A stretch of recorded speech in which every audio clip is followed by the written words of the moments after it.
திருச்சிற்றம்பலம். திருமூலரையா திருவடிகள் போற்றி போற்றி. குருவடியும் திருவடியும் வணங்கின்ற பதிவை ஆரம்பிக்கலாம் நண்பர்களே. பொதுவாக இறைவனை பற்றிய தத்துவங்களை அடிப்படையிலே அறிந்து கொள்ள வேண்டும் அப்படின்னா நமது குருமார்களுடைய உபதேசம் மிகவும் அவசியமானது. ஒருவேளை நம் தவப்பயனின் காரணமாக இன்னும் நமக்கு குருமார்கள் கிடைக்கவில்லை அப்படின்னு இருந்தாலும் நிறைய புத்தகங்கள் வாயிலாக 12 திருமுறைகள் வாயிலாக நாம் நிறைய விஷயங்களை அறிந்து கொண்டிருப்போம். அடியார் பெருமக்களுடைய சிறப்புகளை பற்றி அறிந்து கொண்டிருப்போம். சில மந்திரங்களை படித்து அதனை பற்றி தெரிந்து கொண்டிருப்போம். நிறைய அதிசயங்களை பற்றி கற்றறிந்திருப்போம். அதையெல்லாம் மீண்டும் மீண்டும் பேசிக்கொண்டிருப்போம். பேசுவதினால் இறைவனின் கருணை கிடைக்கும் என்ற எண்ணமும் கூட நமக்கு இருக்கலாம். இறைவனை போற்றி புகழ்தல் அப்படிங்கிறது ரொம்ப முக்கியமான விஷயம்தான் இல்லைங்கள. ஆனால் அதனினும் சிறப்பான ஒரு அனுபவம் அப்படிங்கிறது இப்போ நம்ம படித்ததையெல்லாம் தாண்டி சிவத்தை உணர்வதற்கு நாம் செய்கின்ற முயற்சி அப்படிங்கிறது எப்பேற்பட்டது அப்படிங்கிறத பொறுத்து தான் நம்ம வாழ்க்கையுடைய இன்பம் அப்படிங்கிறது அமையும் அப்படிங்கிறத தெரிஞ்சுக்கணும். நம்ம திருமந்திரத்தில் ரொம்ப எளிமையாகவே கொடுக்கப்பட்டிருக்கும். நம்ம என்னதான் கற்றறிந்தாலும், கற்றறிந்த விஷயங்களை பற்றி பேசி கொண்டிருந்தாலும், கற்றறிந்த விஷயங்களை எப்பொழுதுமே நினைவில் நிறுத்தி இருந்தாலும், அதன் பெருமைகளை பற்றி எண்ணிக்கொண்டிருந்தாலும், மற்றவர்களிடம் கூறிக்கொண்டிருந்தாலும் அதனால் கிடைக்கின்ற இன்பம் அப்படிங்கிறது உயர்வானது தான். இருந்த போதிலுமே கூட அந்த இன்பத்தை நாம் அனுபவிக்கவில்லை. உண்மையாக அடியார் பெருமக்களை பற்றி பேசிக்கொண்டிருக்கும் பொழுது, கண்ணப்ப நாயனாரை பற்றி பேசும் பொழுது அவருடைய உண்மையான அன்பு அப்படிங்கிறது வெளிப்பட்டதன் காரணமாக இறைவனுடைய அந்த பேரன்பை அவர் பெற்றார் அப்படிங்கிறத நம்ம படித்து உணர்ந்து அழுதிருப்போம். ஒரு கட்டத்திலே உணர்ந்திருப்போம், இல்லை என்று சொல்லவில்லை. ஆனால் அந்த அன்பை நம்மால் காட்ட முடிந்திருக்குமா அப்படிங்கிறது ஒரு பெரிய கேள்வி. அதே போல தான் அடியார் பெருமக்களில் பல பேரும், நம்ம 63 நாயன்மார்களும் சரி, அதை தாண்டி எல்லா அடியார் பெருமக்களுமே தங்களது உண்மையான அன்பை இறைவன் மீது காட்டினார்கள். அதன் காரணமாக அவருடைய அருளை பெற்றார்கள் அப்படின்னு படிக்கும்போது எல்லோருமே ஒவ்வொரு விதத்திலே இறைவனால் ஆட்கொள்ளப்பட்டிருப்பார்கள். அந்த அனுபவங்கள் அவர்களுக்கு கிடைத்திருக்கும். அதை படிப்பதன் மூலமாக அந்த அனுபவத்தை அவ்வாறே நம்மால் பெற முடியுமா அப்படின்னா பெற முடியாது. என்னதான் சொன்னாலும் அந்த அனுபவத்தை நம்மால் பெற முடியாது. குருமார்கள் மந்திர உபதேசம் செய்து இந்த உபதேசத்தின்படி நீ வாழ்ந்தால் இவ்வாறு அனுபவங்கள் கிடைக்கும் என்று கூறினாலும் கூட பெற்ற அனுபவம் என்பது அந்த குருவுக்கு மட்டுமே உரிதானது. அதை அப்படியே உங்களுக்கு கொடுக்கவும் முடியாது.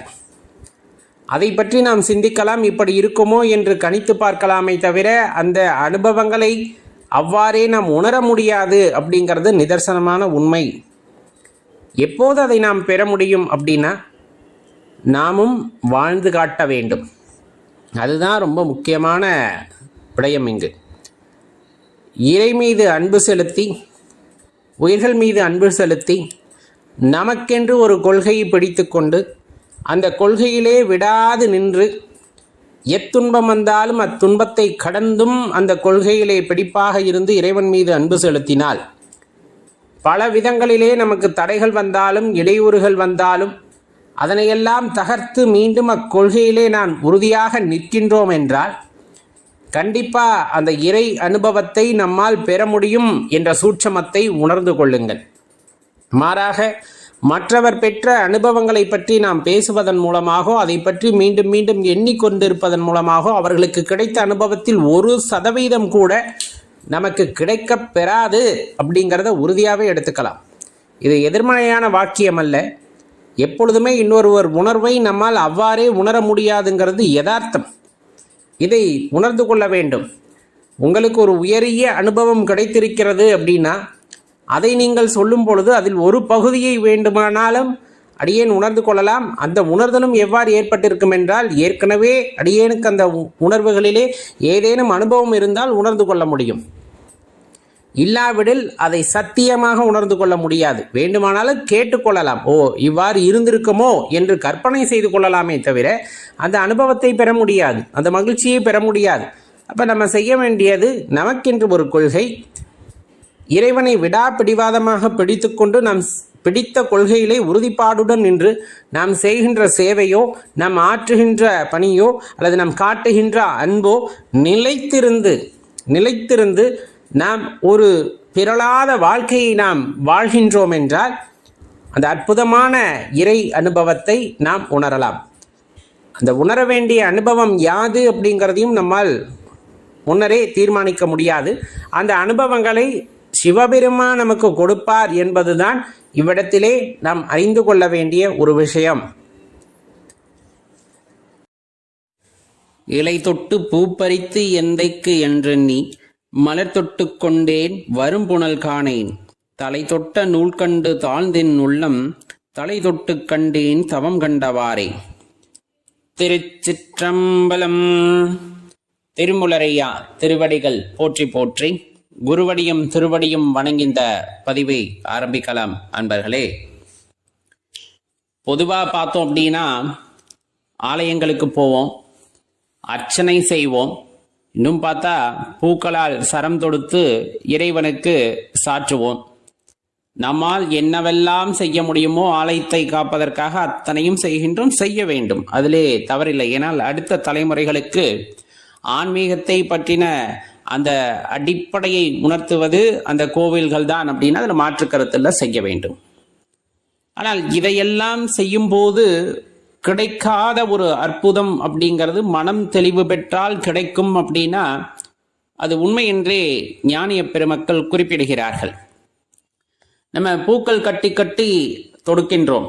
இப்போ சாதாரணமாக பூ கட்டுறாங்க இல்லையா, அவங்க பூக்கள் கட்டி கோவிலுக்கு கொடுப்பாங்க, அதை இறைவனுக்கு சாற்றுவார்கள். அவர்களில் ஒரு சிலருக்கு அது ஒரு பெரிய விஷயமா இருக்கும், மற்றவர்கள் பரவாயில்ல நம்ம செஞ்ச வேலை அங்கே இறைவனுக்கு போகுது அப்படின்னு நினைப்பாங்க. இப்போ அதே போல நம்மளும் பூக்களை தொடுத்து இறைவனுக்கு சாற்ற விரும்புகின்றோம், சாற்றுகின்றோம். அதில் ஏதாவது ஒரு உணர்வு நிலை மாற்றம் ஏற்படுமா அப்படின்னு சிந்தித்து பார்த்தால் அனைவருக்குமே ஏற்படுவது இல்லை. ஏன்?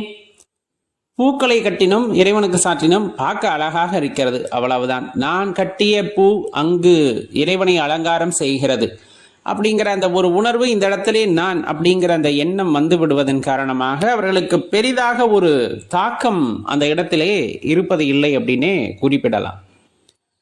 பொதுவாக இது மட்டுமல்ல, இப்பொழுது நாம் கஷ்டப்பட்டு ஒரு ஆலயம் அமைக்கின்றோம் அப்படின்னா கூட அந்த ஆலயம் அமைத்து விட்ட பின்னர் அடியேன் இந்த ஆலயத்தை எழுப்பி இருக்கின்றேன் அப்படிங்கிற அந்த எண்ணம் அங்கு வந்து விட்டா அதில் ஒரு சந்தோஷம் ஏற்படுமே தவிர பக்தி உணர்வு அப்படிங்கிறது அந்த இடத்துல இருக்காது. ஏன் அப்படின்னா நான் என்னால் அப்படிங்கிற அந்த வார்த்தை அந்த இடத்தில் முந்துகிறது, பக்தியை அது முந்தி விடுகிறது. சரி, அப்ப இந்த ஆன்மீகத்துல உண்மையான பக்தி அப்படிங்கிறது இதெல்லாம் எவ்வாறு நிகழும் அப்படின்னு கேட்டா, கண்டிப்பா மனதில் ஏற்பட வேண்டிய பக்குவம் ஏற்பட்ட பின்னர் இதெல்லாம் மாறும். இப்ப பூ கட்டுறோம், இறைவனுக்கு ஒவ்வொரு மலராக எடுத்து தொடுக்கின்றோம். தொடுக்கும் பொழுதே இது எம் இறைவனின் அந்த திருமேனியை தீண்ட இருக்கிறது, அதாவது அலங்கரிக்க இருக்கிறது என்ற எண்ணத்துடன் முழுதாக அந்த இறைவனை மனதிலே நினைத்து கொண்டு அன்பினால் தொடுக்க வேண்டும். நாம் என்ன எண்ணுகின்றோம்? அந்த நூலினால் அந்த மலர்களை தொடுக்கின்றோம் என்று நினைக்கின்றோம். ஆனால் அந்த நூல் என்பது அன்பாக மாற வேண்டும். இந்த மலர்கள் கடைசியாக எங்கு செல்ல இருக்கின்றன என்றால் என் அப்பனின் திருப்பாதத்தை அது அலங்கரிக்க இருக்கிறது என்ற எண்ணத்துடன் அந்த மலர்களை தொடுக்க தொடுக்க, மலர்களை தொடுக்கும் போதே கண்களில் நீர் பெருக்கெடுத்து ஓடும். அதுதான் இந்த இடத்துல அன்பு மிகுதி அப்படின்னு சொல்லக்கூடியது. மலர்களை தொடுத்த பின்னர் ஆலயத்திற்கு எடுத்துச் செல்கின்றோம். எடுத்து சென்று அவ்வாலயத்திலே இருக்கக்கூடிய ஐயனுக்கு அதை சாற்றுகின்றோம். சாற்றும் பொழுது தொடுத்த போது என்ன உணர்வு இருந்ததோ, அப்பனை அலங்கரிக்கப் போகின்றது அப்படிங்கிறது எண்ணி எண்ணி அந்த மலர்களை தொடுத்தோமோ, அது அங்கு சாற்றும் பொழுது அது நினைவாகிறது. இறைவனின் பாதத்தை அது அலங்கரிக்கிறது. அதை நாம் கண்களால் காணும் பொழுது அளவில்லா ஆனந்தம் அப்படிங்கிறது அவ்விடத்திலே ஏற்படும். அப்படியே அறியாமல் தன்னை மறந்த நிலையிலே அப்படியே கதறி அழுதால் கூட கண்ணீர் அவ்வளவு வராது. அப்படியே உணர்ச்சி பெருக்கற்ற நிலையிலே அந்த கண்ணீர் அருவியாக கொட்ட ஆரம்பிக்கும். காரணம் உண்மையான அன்பு. நீங்கள் செய்தது வேலை அல்ல. அந்த இடத்திலே இறைவனுக்கு மலர் தொடுக்க வேண்டும் என்ற வேலையை நீங்கள் செய்யவில்லை. மாறாக நாம் என்ன செய்திருக்கின்றோம் என்றால் அதை அனுபவித்திருக்கின்றோம். அவ்வேலையை உள்ளார அனுபவித்திருக்கின்றோம். அதை அலங்காரப்படுத்தி பார்க்கின்றோம். இறைவனை அலங்காரப்படுத்தி பார்க்கிறது போகிறது இந்த மாலை. இந்த மாலையை தொடுக்கக்கூடிய இந்த அற்புதமான ஒரு வேலையை இறைவன் நமக்கு கொடுத்திருக்கின்றாரே அப்படின்னு நினைக்கும் பொழுது அந்த அன்பு மேலிட்டு ஓங்கும். அப்ப பக்தியெல்லாம் தாண்டி போயிடும் அன்பு. அந்த அன்பின் மிகுதியாக இருக்கும் பொழுது அந்த மனம் பக்குவப்படும். இது யாரால் செய்யப்பட்ட வேலை? அடியேனால் செய்யப்பட்ட வேலையா? கிடையவே கிடையாது. உலகத்திலே பல கோடி பேர் பிறந்திருந்தாலும், இவ்வூரிலே பல்லாயிரம் பேர் இருந்தாலும், இந்த மலர் தொடுக்கின்ற வேலை, இறைவனின் திருப்பாதத்தை அலங்கரிக்கவும் அந்த மலரை தொடுக்கக்கூடிய வேலையை இறைவன் இந்த கருவிக்கு கொடுத்திருக்கிறாரே அப்படின்னு நினைத்து நாம் செய்யும் பொழுது அந்த இடத்துல பக்தியை தாண்டிய ஒரு அன்பு அந்த இடத்துல ஏற்படுகிறது அல்லவா? அதுதான் அந்த இடத்துல மனப்பக்குவம் அப்படிங்கிறது. அடியேன் செய்யவில்லை, அடியேனுக்கு இறைவனிட்ட பிச்சை வேலை அப்படின்னு உணர்ந்து செய்தல். இதே போலதான் எந்த விஷயமாக இருந்தாலும் சரி, இறைவனை நினைத்து நாம் செய்கின்றது, இறைவனை நினைத்து அவருக்கே அவ்வேலையை ஒப்பு கொடுத்து நாம் செய்கின்றோம் அப்படிங்கும் போது அதிலே ஒரு உன்னதத்தன்மை ஏற்படும். அகங்காரம் என்பது கொஞ்சம் கொஞ்சமாக நம்மை விட்டு விலகி நிற்கும். அவ்விடத்தில் நிற்பது என்னவோ அன்பு மட்டும்தானே இருக்குமே தவிர அகங்காரம் அவ்விடத்தில் எந்த வேலையும் செய்யாது. காரணம் பக்தியை மிஞ்சிய அன்பு அப்படின்னு சொல்லக்கூடிய ஒரு விஷயம். சித்தம் சிவமாக செய்தவம் வேண்டாவால் சித்தம் சிவானந்தம் சேர்ந்தோர் உறவு உண்டால் சித்தம் சிவமாகவே சித்தி முத்தியாம் சித்தம் சிவமாதல் செய்தவ பேரே. பொதுவா நமக்கும் எண்ணங்கள் பல இருக்கும். என்னன்னா, எப்படியாவது அந்த இறைவனை நினைத்து அந்த முக்தி நிலையை அடைய வேண்டும் அப்படின்னு சொல்லக்கூடிய விஷயம் எப்பவுமே எல்லா மனசுக்குள்ளேயும் சிவனடியார்கள் மனதுக்குள்ளேயும் இருக்கும். சித்தமே சிவமாகுமா, அறிவே சிவமாகுமா அப்படின்னு கேட்டால் அதற்கு பல காலம் பிடிக்கும். நாமும் முயற்சி செய்து கொண்டே இருப்போம், பல வழிகளில் முயற்சி செய்து கொண்டே இருப்போம். ஏன்னா எல்லாருமே காட்டிய வழி நிறைய இருக்கு. ஒவ்வொருத்தரும் ஒவ்வொரு வழியிலே அந்த சித்தத்தை சிவமாக்கி இருக்கிறார்கள். அப்படிங்கும் போது அதற்கான வழியை காட்டியிருப்பார்கள். அதில் என் மனதிற்கு எது என்னால் எட்டக்கூடியது என்று தோன்றுகிறதோ அதனிலே அடியேன் பயணிக்கின்றேன் அப்படின்னா அதுக்கு வெகு காலம் ஆகும். அப்ப சித்தம் சிவமாகும் வரை என்ன செய்யலாம்? ஏற்கனவே தன் சித்தத்தை சிவமாக்கிய ஞானியர்கள் இருக்கிறார்கள் என்றால் அவர்களுடன் உரையாடுவது, அவர்களுடன் பேசவே மாட்டாங்க அவங்க. இருந்தாலும் அவர்கள் அருகிலே அமர்ந்திருப்பது, அவர்களுக்கு பணிவிடை செய்வது, இது போல சில விஷயங்களை செய்யும் போது அந்த அனுபவ நிலை அப்படிங்கிறது அவர்களுக்கு செய்கின்ற அந்த சேவையின் காரணமாக அவர்கள் உணர்ந்து சிவமாகவே அமர்ந்திருப்பார்கள். தன்னை மறந்து அது ஒரு சடமாகத்தான் இருக்கும். உள்ளே இருக்கின்ற அந்த உயிராகப்பட்டது இறைவனுடனே கலந்த நிலையிலே இருக்கும். அந்த நிலையில் இருக்கும் போது அந்த உடல் சவமாகத்தான் நமக்கு தெரியும். ஒரு அசைவற்ற நிலையிலே அது இருக்கிறது. அப்படிங்கும் போது அந்த குருவிற்கு அருகாமையிலே அமர்ந்து அவர்களுக்கு பணிவிடை செய்யும் பொழுது அந்த சித்தம் சிவமாகி அமர்ந்திருக்கின்ற அந்த குரு அருகிலே அமர்ந்திருக்கும் போது நம்மாலும் அந்த சிவத்தை கொஞ்சம் கொஞ்சம் உணர்ந்து கொள்ள முடியும்.